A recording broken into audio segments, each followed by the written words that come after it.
In this video, we will quickly look at the testing of fine materials in the aggregate.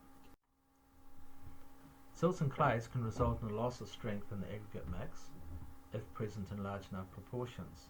Basically, they lubricate the contact areas between the larger particles and lessen the friction between them, allowing them to slip past each other.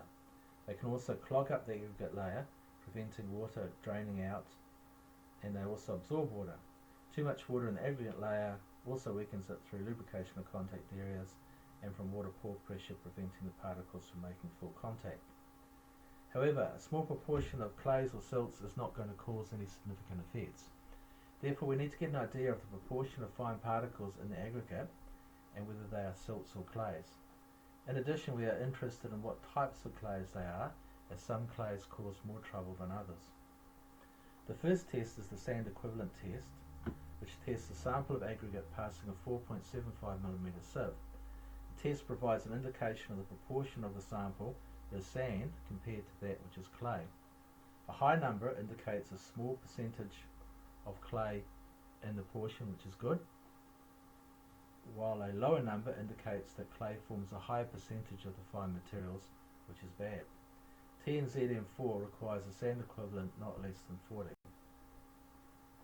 The second test is clay index, which tests the portion of the aggregate mix that passes the 0.75mm sieve to determine the proportion of expansive clay minerals in the mix.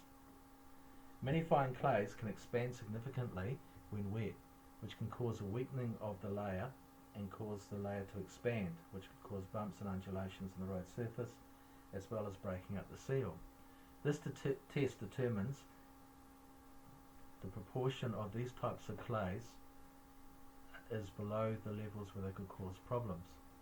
TNZM4 requires the clay index derived in this test to be no greater than 3. That is, if it is 3 or less, then expensive clays are unlikely to be a problem. The third property is the plasticity index, or PI, which is a measure of the clay content in the aggregate mix. A high plasticity index indicates a high proportion of clay, which can be a problem, whereas a low plasticity index indicates little or no silt or clay, which is good.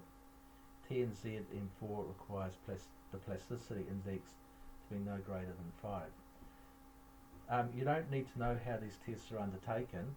All you need to know is why we're undertaking these tests and what values are good and what values are a problem.